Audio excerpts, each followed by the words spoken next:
And now it's time for the Insiders with Chuck Chvala and Scott Jensen, sponsored by the Wisconsin Counties Association and Michael Best Strategies. Hi, I'm Scott Jensen, former Assembly Speaker. And I'm Chuck Chvala, former Senate Majority Leader. And we're the Insiders. And for months, we've been waiting for Tuesday's elections. After all that money being spent, the most expensive governor's race in the nation, one of the most expensive United States Senate races in the nation. Chuck, how do you explain the results on Tuesday night for the governor's race? Well, I'll tell you this. It was women and young people who spoke, and they didn't just speak, they roared. And nobody had the polling right on this one. The governor's race went really well. And what was it? There were two reasons, simple two reasons. One, and the less important reason, is Trump MAGA extremism. It is out there. You hear people talking about it. I don't think it showed up in polling, but it showed up with who turned out. And secondly, and much more importantly, it was about abortion. It did not poll, but it was there. And as you see women talk about this, I saw this during the campaign. I did not see it in the polling, but you could tell it was palpable. And I'll tell you what, the problem for Republicans is that this issue is not going away.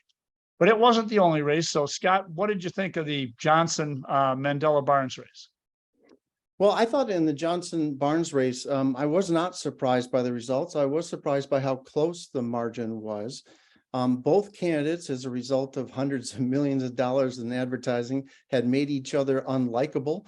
And I think the voters kind of went with what they felt was the safe choice in the end. They had an incumbent who they knew versus a challenger who they had a lot of doubts about, both on the issues and upon various matters of style and character. So I think in the end, the voters, by a narrow margin, chose the candidate they were more comfortable with. Similarly, I guess, in the governor's race, I think the key was not so much the issues. I think the key was likability. Likability is very important in a candidate running for an executive position. On the issues, I think the candidates were matched up, fairly evenly. If you take a look at the treasurer's race, a race in which there are no issues, it was like a 48-48 vote, right? It's like a tenth of percent or two apart. That's where the voters were. But Tony Evers had a shield of invulnerability there, I think, with several voters on the notion that he was just the more likable guy. Even he joked about it during his victory speech when he talked about being Mr. Rogers. And I think that gave him a consistent 3% more points than Ron Johnson was earning in the Senate race around the state.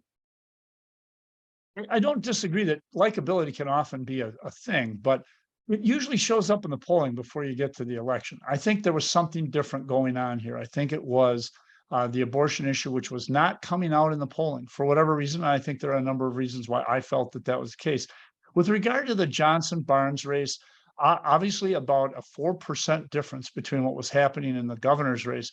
I do think that one of the problems is Ron Johnson was an extraordinarily vulnerable, in fact, considered to be the most vulnerable Republican in the country.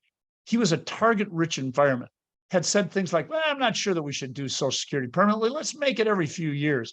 And, I think that the election may have been stolen, basically.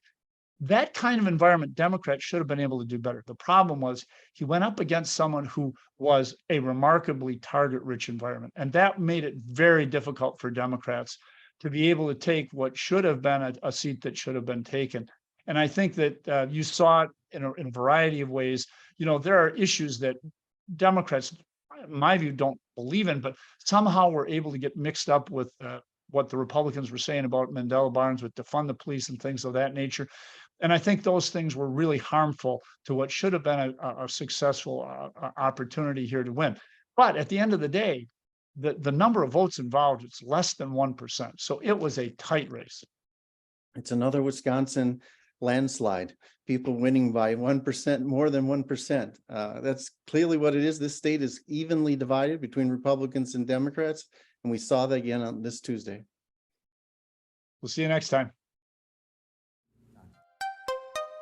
You've been listening to The Insiders with Chuck Chvala and Scott Jensen, sponsored by the Wisconsin Counties Association